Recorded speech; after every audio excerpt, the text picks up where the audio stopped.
Hi everybody, welcome back to CouchBlab Podcast. I'm here with my two co-hosts today. I'm Hope. Are we going to talk about Kenny and the Chimp? No, we're going to talk about the actual good show and not that one episode failure, you know. But Simon Fitzgerald.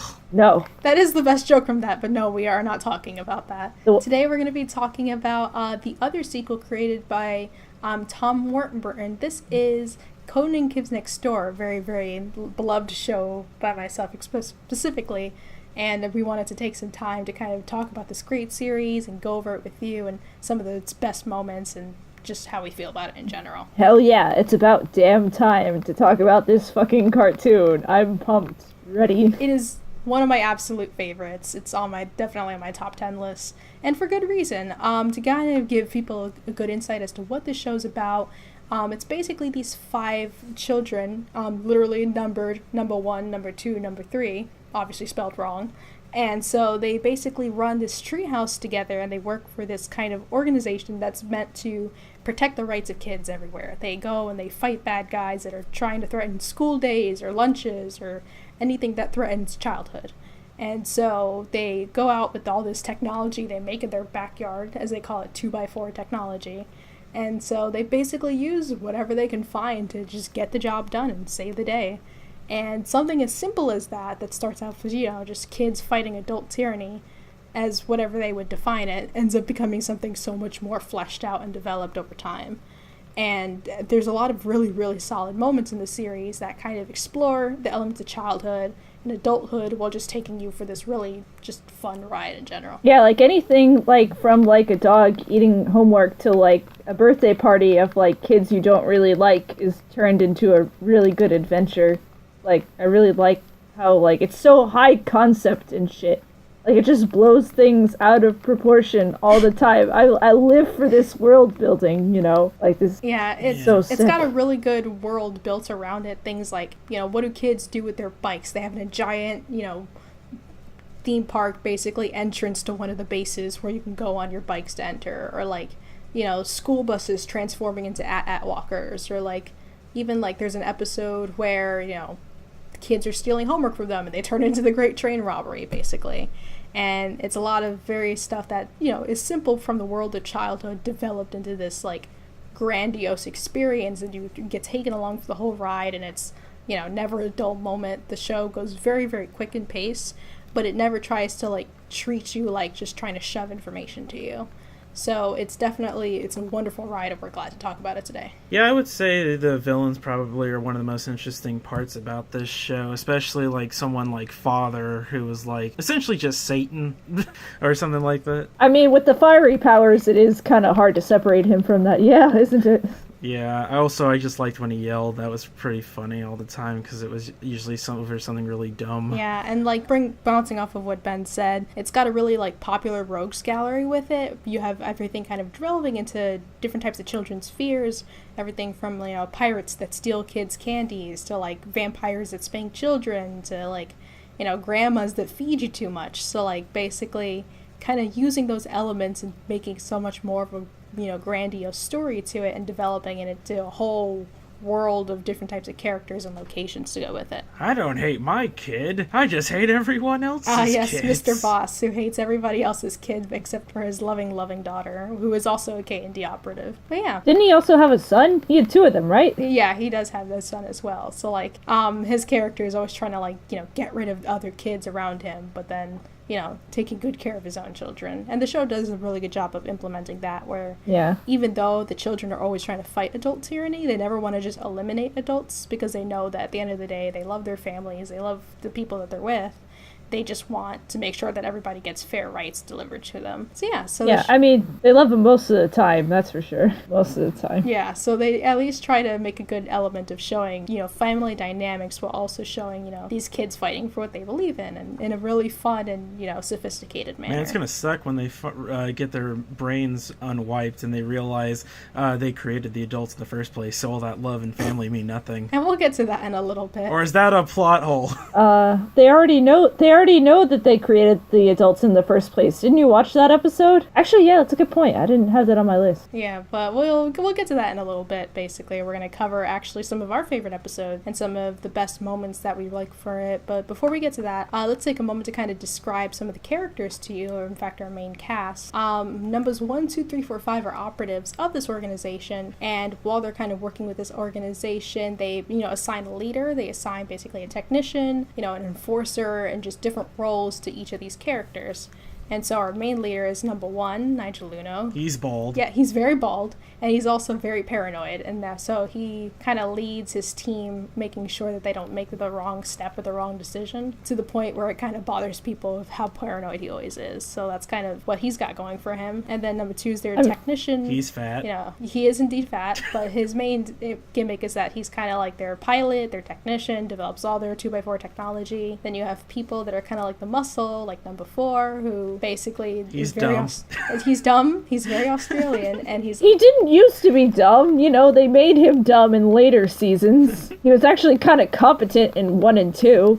The earlier seasons. Yeah, and then they realized that sold more, so he got a little bit dumber. Yeah, but flanderization comes for us all.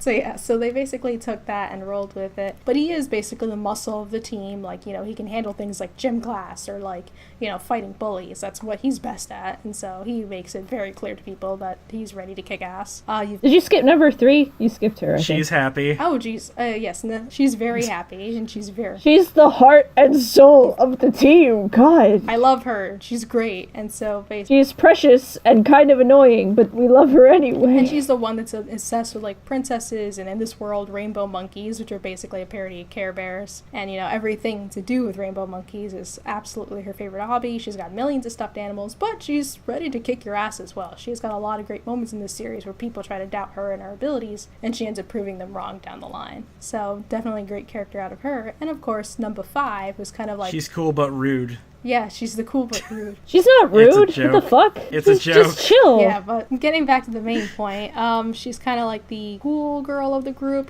kind of responds to things level-headed. She's kind of like the de facto second leader, making sure that everyone else in this team that doesn't have their head straight can basically get back to point. To the point where she's almost written a little bit too perfect in my opinion, but she still is a very fun character. She gets her own like entire arcs throughout the episodes and series, where she goes on her own adventures all the time, kind of like in this Indiana Jones style. Well, they all go on their own adventures. They all have their own subplots within episodes where they focus on just one operative at a time. That is true, although number 5 does get a lot of extensive ones. That is true. Yeah, so... Yeah. She does. That's because she's so cool.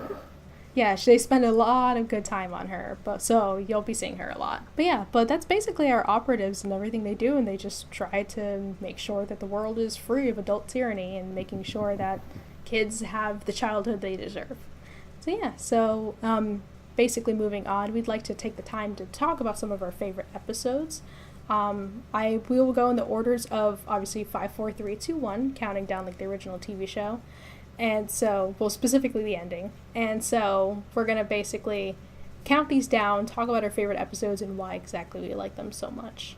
So, I guess I'll go first. My favorite episode for number 5 is Operation Pink Eye, where it basically covers number 2's main arc is that he's always kind of like these private eye in different episodes. And he kind of like deals with his own hard-boiled cases and taking care of things. So, they kind of do this film noir parody where kids are getting pink eye all over the school, but it's a whole conspiracy, and like he has to go and investigate. And we won't spoil any of these for you, but basically it kept having to lead down, the path of different types of people and trying to figure out what exactly they're up to. And it's your typical noir case, but with that little bit of like kitty giddish humor to it, a little bit of fart and poop jokes, but in the right heart kind of place. And so, I mean, they are kids, like nothing unexpected. I don't know what you were expecting here if you didn't want those in. Yeah, I mean, they open their security doors with their boogers, may I remind you. It's done in the most holistic of ways, but it does have, fart and poop jokes, and that is mainly its humor. But once you get past that, it's definitely something that you'll get a kick out of and it rewards you. And especially done in a film noir setting, it becomes even more hilarious. So I mean, it's kind of making fun of film noir too. It's not even done really playfully, nothing too serious. Yeah, like the show constantly tries to make fun of the tropes in which it's parodying. So yeah, so definitely a very good episode to check out. All right, I guess for my number 5, like it's another just like solo adventure, but this time it's with number 1. But it's one of his sillier ones. It's called Oompa. It somehow leads to his dad getting kidnapped, and he has to participate in like a dueling banjos type of battle with this other kid who plays he plays the sousaphone. So he has to battle with that kid to get his dad back. And it's a really silly episode, so I'd say that's my number 5. Yeah, it does a good job of balancing out silly episodes with kind of more serious ones, usually kind of blending them in together to keep things fresh and not try to make things too layered. This is one of their sillier ones, and the sillier ones are always a joy to check out if you can. Yeah, so my number 5 is Operation Rainbows, which is essentially, I believe, number 3 and number 4 go to basically a take your child to work day. Actually, I think it's a take your daughter to work day, but since number 4's family doesn't have a daughter, they take him anyways as a substitute. And basically, I think they go, and basically it ends up with them like getting onto an island of actual rainbow monkeys, which is the equivalent of the Care Bears in this universe. But on the island, they're actually like giant King Kong monsters. Go. So my number 5 is actually Operation Rainbows, and it's essentially the one where number 5... 3. Okay, so my number 5 is actually Operation Rainbows. It's basically where number 3 goes to the island of like rainbow monkeys, which is in the show they bring it up multiple times. It's like the Care Bear equivalent of that universe, except they like have buzzsaw rainbow heads for some reason. But then on the island, you find out that actual rainbow monkeys are like these giant King Kong sized, like multicolored apes, and it's pretty full. Yeah, it's pretty hilarious. So basically, that's my number 5. All right, and then in that case, let's move on to number 4. My number 4 episode is basically Operation Archive, which is number 1, basically telling the story of the long clash that adults and kids have always had over the thousands of years, basically, which is actually a parody of the Second Renaissance from the Animatrix, kind of taking that and kind of putting its own parody swing onto it, where it kind of tells the story of like, the fall of mankind being like an adult parent that just got pushed too far and like reigned against all these different kids, so the kids end up like leaving the planet, and then they end up coming back, and like it's basically the whole story of their entire exodus from the very beginning of the adults to where the adults are now.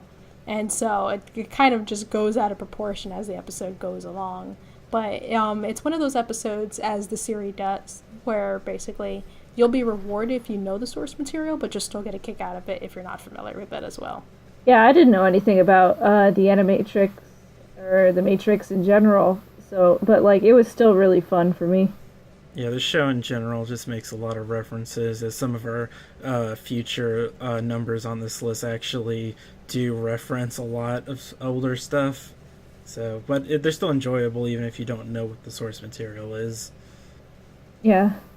My number 4 is Lockdown, where all the kids next door come back from a mission, and it's going like really bad for them, so they have to put the whole place on lockdown because they're afraid that like something terrible was going to happen. But the enemy gets inside of the base while it's on lockdown. Yes, I mean pretty much. So like they all get while they're all trying to find the intruder, like they go through and they're searching, but they're getting picked off one by one, and it's one of the more scarier episodes, I guess, if you could call it scary. I don't know. It seems pretty tame. I was actually pretty freaked out by it as a kid. I didn't usually handle horror being shoved into stuff all too sudden. But that's mostly just me. If, anybody wants to check this out, I'm pretty sure that our target audience basically will handle it just fine. But, it's nothing too bad. It is one of their more darker episodes in terms of tone.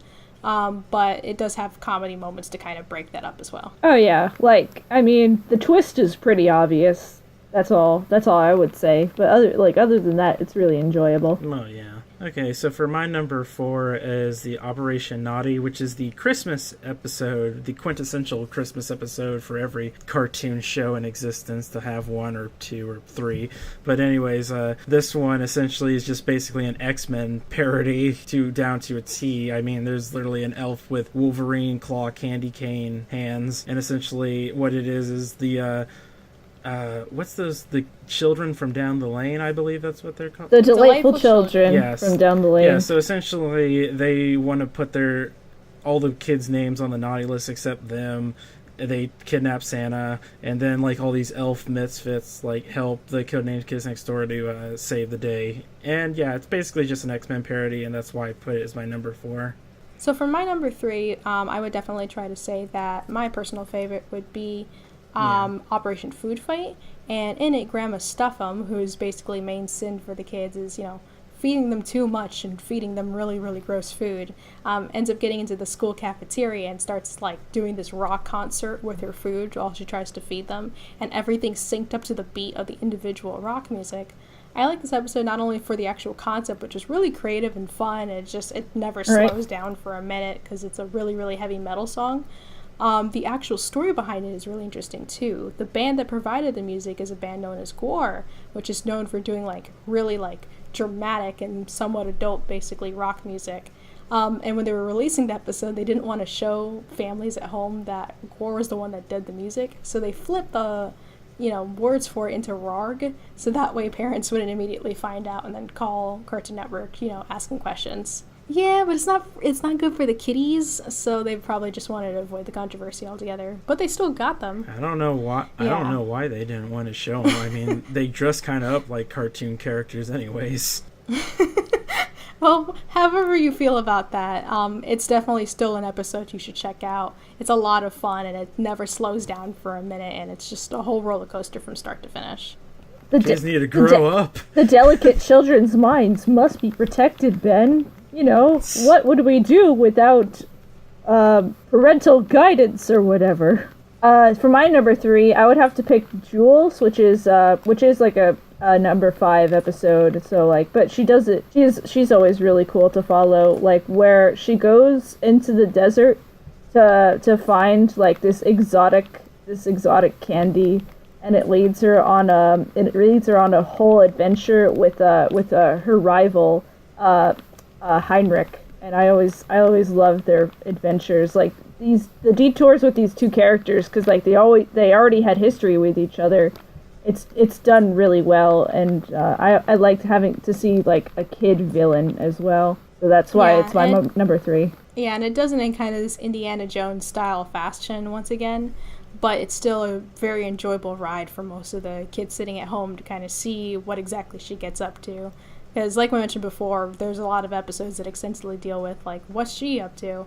And it's always something really cool, whether it's searching for ice cream and the mysterious 4th flavor, or if it's, looking for candy jewels, it's always going to be something interesting. Yep. Okay, so my number 3 is Operation Future, which is essentially number 3, I believe. Yeah, it goes to the future, and essentially she goes into this alternate reality where this woman basically made all the girls her evil army and tried to just turn all the boys into girls as well throughout the world where there's no boys left. I don't know how they were going to... Men and children came early. Jesus. Yeah, I know. I don't even know where they were going to go with that plan after that if they had succeeded. Test tubes. Lots of test bone tubes. marrow, man. Haven't you researched this? Oh, man. Well, I mean, you are. Sorry, bud. No. Yeah, but anyways, I just found it kind of funny, especially when, you find out what's under, the old version of number 4 is, Glove, which also, that's pretty interesting how he never changed age or size. I mean, he just kind of got old and wrinkly, and character that's about it. Design. Well, that's the thing with old people, is that they grow up and then they shrink back down again when the gravity crushes them. Yeah. That's how it's done. Yes, everyone dies, Tiff. Okay, so for my number 2, it would definitely be Operation Grow Up. And Operation Grow Up has the delightful children down the lane.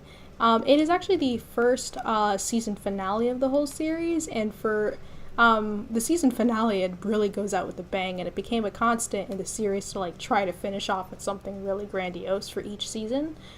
Because the creator, Tom Mortenburn, basically said at any point they could pull the plug for the series. So he wanted to make sure that each time they got to the season finale, it would be like it was their last, which is a good mentality to have, in my opinion. Yeah. But basically, Operation Grow Up deals with the delightful children The more you know. always getting tired of Anyways, let's go basically into ass number kicked 2. by all the people from the treehouse, and so they basically go to the mysterious father that, splitting image of man, but basically constantly sets himself aflame and basically is just Satan. So they kind of enlist him to, good old Satan. They hire him to kind of, well, they don't hire him, but they basically get him to kind of come and help him out. And he basically wrecks up everything. I won't spoil anything, but he does a lot of damage to this team, and it's the first time that the team has to actually deal with kind of a major loss to themselves in the series, and how are they going to rebuild and be able to get back on their feet when basically they have nothing left anymore. So it kind of shows how much the characters face adversity throughout the series and the lengths that they're willing to go to overcome it, and that's something that becomes a big trend throughout this whole series. Yeah. For my number 2, I'd have to pick Operation Hot Stuff. It's one of the later season episodes, where like very simple premise. Number 3 is too cold in her house, so she turns up the thermostat, even when her dad asked her not to, and like now the whole ticking house time is bomb. rigged to explode because it's way too hot. So they have to go in and fix the situation, while number 4 has to babysit her very grumpy dad. Yeah. I think just the A plots and the B plots work really well here, and it's really nice to see like an adult just who's like not a there and bad just guy or a angry. good guy, but just someone who's just really, really irritable and fun to make other characters irritable. It was really, really great seeing him torture number 4. Yeah, once again, it's one of those situations of taking something extremely simple, like, changing the temperature in the thermostat, and just blowing it completely out of proportion and just taking it to an entirely different angle altogether. I mean, I've always had that moment where I felt too cold in my own house. And I think about this episode and I'm like, yeah, that's preferable. I live in the opposite, but I live in Florida, so that doesn't help me in my case. Nothing It's will always help you too when you hot. live in Florida. Oh, shut up. It's actually pretty comfy. I don't use underwire or anything like that, so it's pretty good. Oh, Jesus. Why? Why should I suffer? Specifically bras. It's actually making fun of their lack of knowledge of Yeah. them. That's the joke. So for my number 2, I need to just ask you girls, how comfy is your battle-ready armor? Or that's how they interpret it, for that matter. Yeah, that's how the acronym system makes it out. Good old acronyms. So basically God bless them. my number 2 is Operation Support, which is basically a whole thing where it's making fun of essentially girls' undergarments, or the. I mean, they didn't even put them on right. They wouldn't have activated them anyway. Well, yeah, again, but it's really funny because essentially what it is just the bras are actually just an thing that just means battle-ready armor, and basically it goes down. And they become a recurring joke throughout the whole Yeah. series, where the battle-ready armor is the stuff that the team uses, Yeah. and they kind of just make fun. But it actually turns out that it is actual armor that you just have to press in a Yeah. certain spot to I was get just it kind to of be work. like, dude, are you wearing a bra? And then basically, Yeah. something that just showed up in a simple episode actually becomes a major aspect down the line. Yeah, if you thought Yeah. Gravity Falls depiction of a bra was kind of edgy, no, this is not. This is This predates that, and it yeah, does it this pretty predates well. it, and I feel does a little bit of a better use of it, really. And for our number 1 picks, I'm going to try to do Yeah. this as best as I can without spoiling anything. But my number 1 is actually the series finale. Now, if you've already been kind of on the ride with this series and kind of going along with it, it'll definitely reward you for the time that it's been given you, like most series finales. But it also does it in a very unconventional way, where basically all Alright. the characters are grown up. It's all done in live action as kind of Tiff. a parody of it, but they're all dressed in ridiculous outfits to look like the original characters. And they're all talking about basically their adventures as a kid and what happened to their team on their final mission, basically. But it's done in a way that kind of both lovingly treats the series well, but also kind of giving the mystery of how the characters are. and it's basically a giant love letter to the whole series if you can go along with it. But if you're a new fan and you're kind of going through this series along, you'll still get plenty out of it. Now, I definitely recommend obviously watch the series first before you get there, but you will be very well rewarded for doing so. And I won't spoil it, but the actual ending card before the series closes out is one that always kind of brings me to tears all the time. So please take the time to check it out. Yeah, especially since we didn't get that second series made. You know, this is all we're gonna get.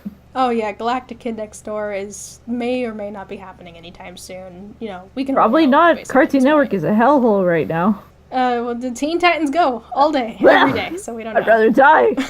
I'd rather die. Well, let's keep our fingers crossed. My number one is an episode about number one, obviously. It's Operation White House, where he wakes up where he wakes up in like kind of an alternate reality, where like he's grown up, but he's the president of the United States, and like he's in. House of Cards got really weird. I guess I thought that dude wasn't the president. He's just like a local governing. All right. Anyway, so what's your number one? Like, and he's about to sign away all the kids next door and all the kids' rights, clever. and he has to like make this horrible moral decision, and like it's a full like episode where he's just trying to escape and figure out what the hell happened. That's why it's my number one. For number one. So yeah, so it's definitely one of the episodes that are kind of, they have a lot where they bring out a whole entire twist and you have to just figure out what the episode's trying to be about. You'll get plenty of those going along the lines. I can think of one in specific where a character had shown up before. Basically, they kind of tease it till the end, but I'm not going to spoil it with which such character. There are two types of code names.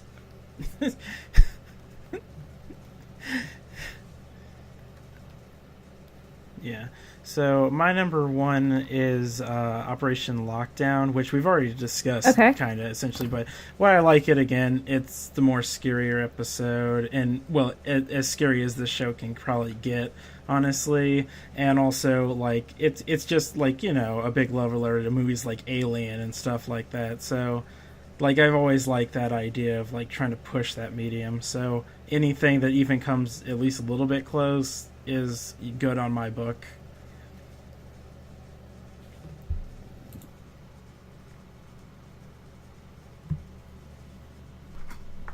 Okay, and that basically covers all of our favorite episodes, and I guess as a final summation, it's a series that's definitely looking over, and it's one that will give you time rewarded for checking it out. Like, it's kiddie and it's silly and it's fun, but it's in the most holistic of senses, and that it doesn't try to dumb you down, it doesn't try to waste your time, and it actually rewards a lot of people who are both young and old for checking out the series. If you're a kid watching this, you know, you'll kind of go along for the adventures and kind of, you know, see that similarity to your own childhood. If you're an adult watching it, it'll probably give you some memories of when you were a kid, or even, you know, you'll get something out of the many, many references the show loves to make. And it'll just be kind of enjoyable experience all around. It's definitely one of my favorites, and if you get a chance, please check it out. It might be one of yours. And like, there's a hell of a lot of it too. Like 6 seasons, 2 specials, and a movie. Of course, it really was popular for. Yeah, it was really popular. Yeah. Like for the time, like going from like I think 2001 to 2007, 8 or so. Like it was really. Yeah. Really damn good, and overall excellent series overall. If you're looking for good stuff from Cartoon Network, like this is one that you shouldn't really miss at all. Oh yeah. Well, I mean, if you're looking for physical copies, you're already barking up the wrong tree. For one, like, don't do that.